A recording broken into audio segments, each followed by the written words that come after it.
गरिय बहोरी गरीब नेवाजू सरल सबल साहिब रघुराजू।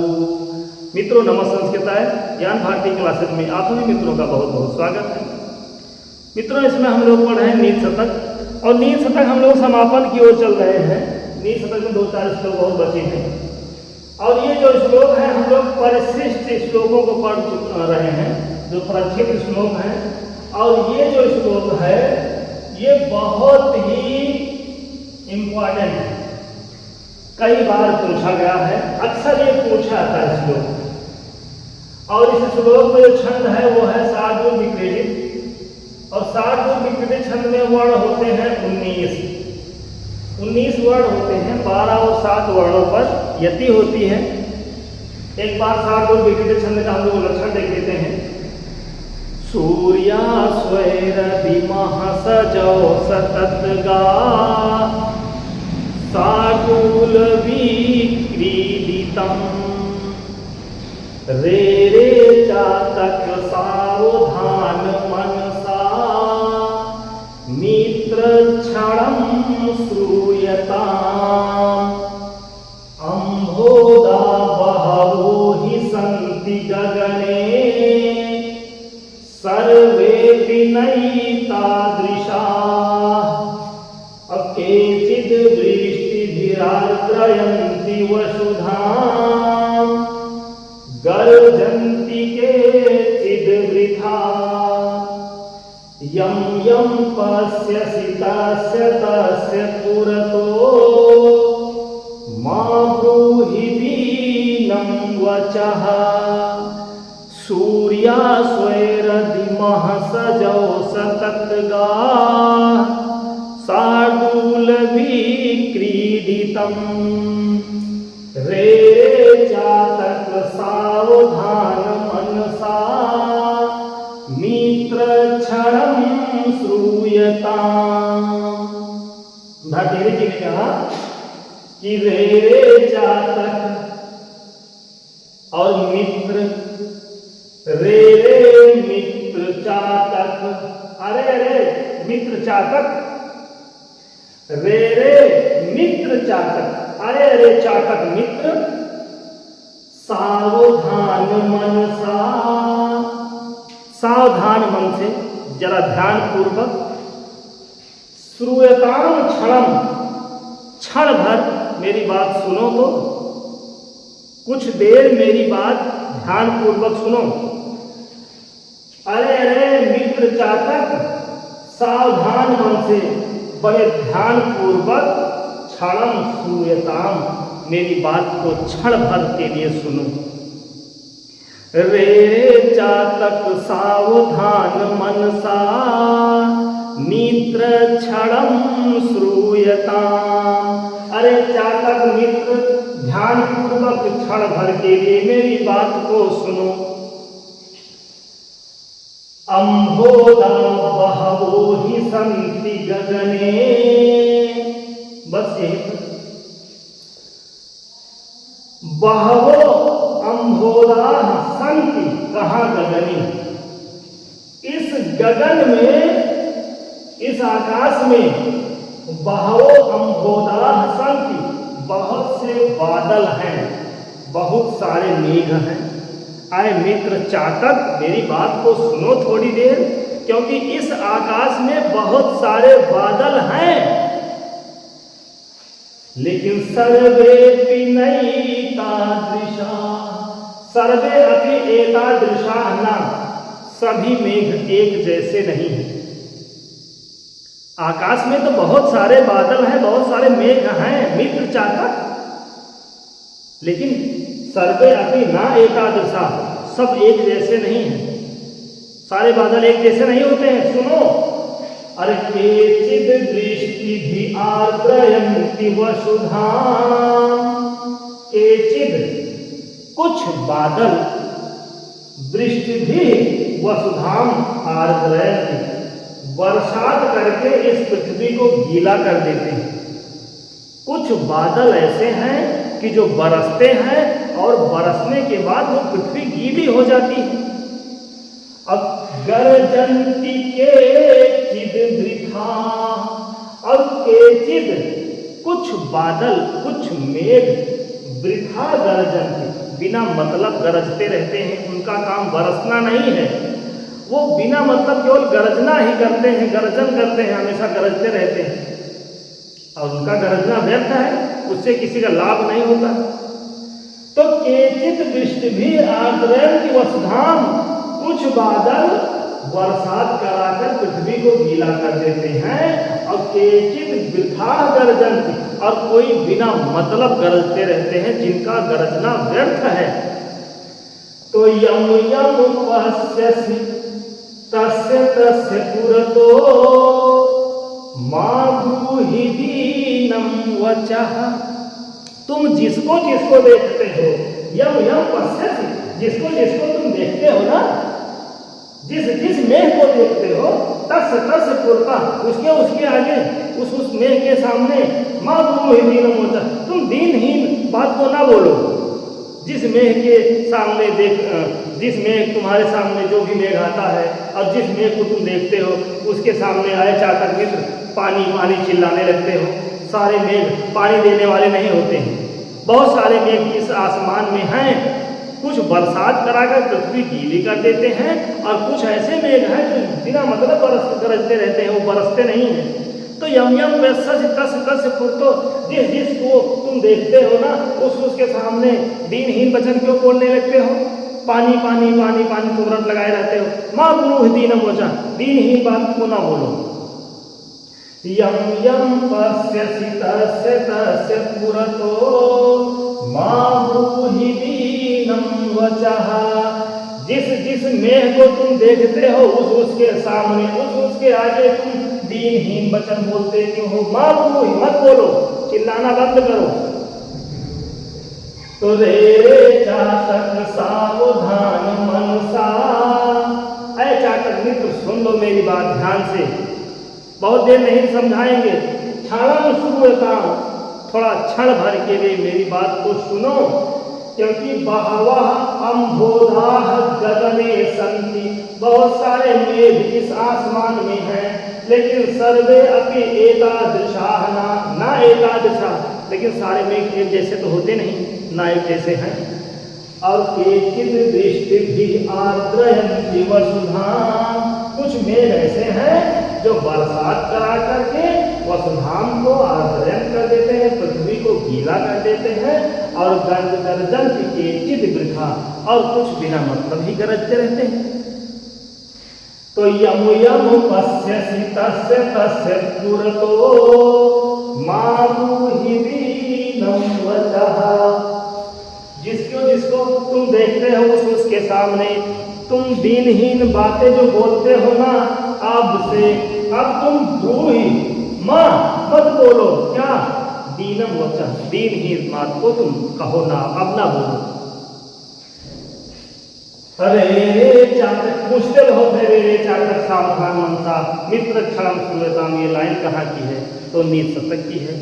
कभी पूछते हैं तो भरतहरि जी की लाइन है। और कौन सा इसमें छंद है? तो साधु जी के छंद है, 19 वर्ण होते हैं, 12 और 7 पर यति होती है। एक बार हम देख लेते हैं फिर से।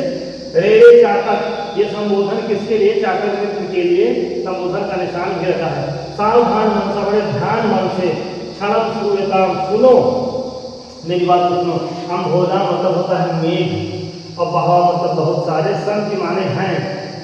बहवा अम्भोधा, अम्भोधा संति, बहुवचन क्रिया भी है।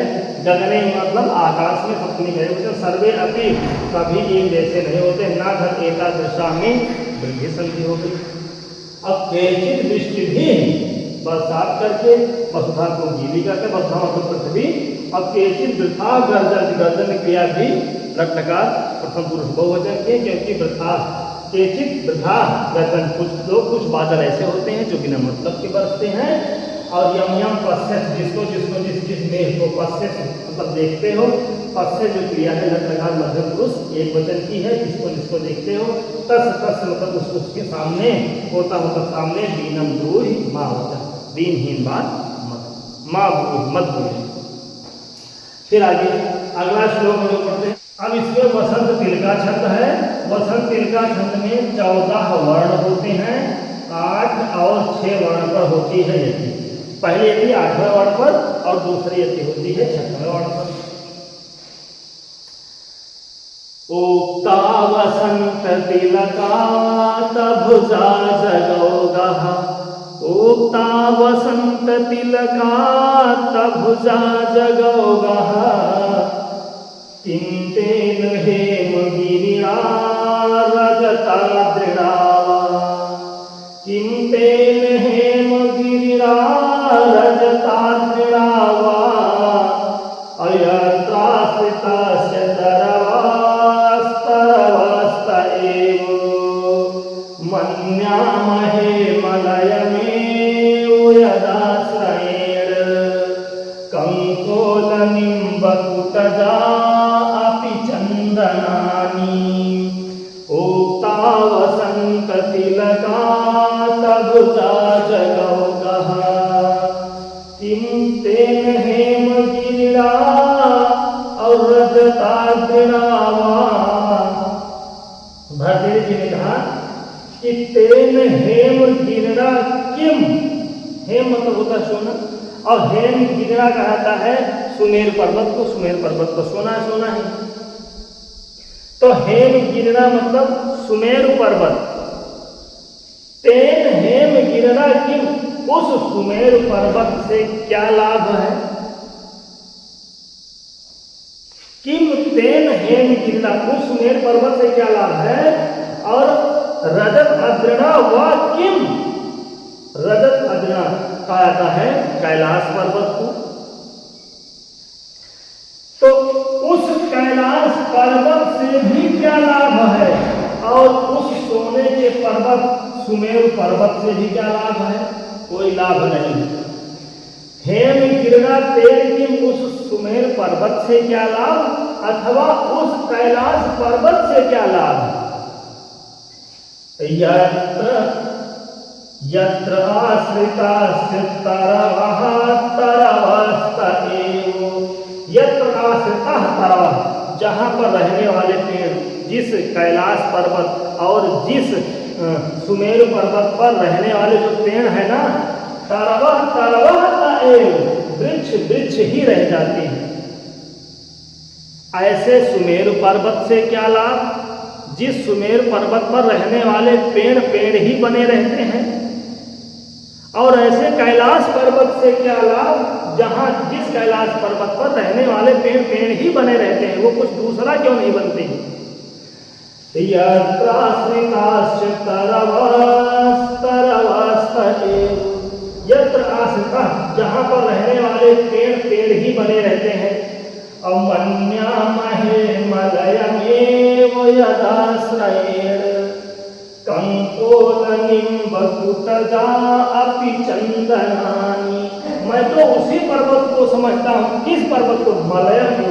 मैं तो मलयगिरी पर्वत को सबसे अच्छा मानता हूँ। मलयम एवं मन्यम है, मेरी नजर में तो सबसे अच्छा जो गिरी है, जो सबसे अच्छा पर्वत है ना, वो मलय पर्वत है, मलयगिरी है। यदाश्रयेण, जहां पर रहने वाले जो कंकोलनिम्बकुटजा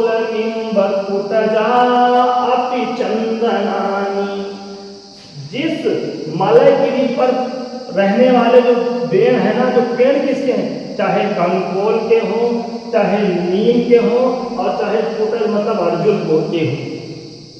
मलयगिरी पर रहने वाले जो कंकोल, नीम और अर्जुन के पेड़ है ना, वो भी चंदनान, वो भी चंदन बन जाते हैं।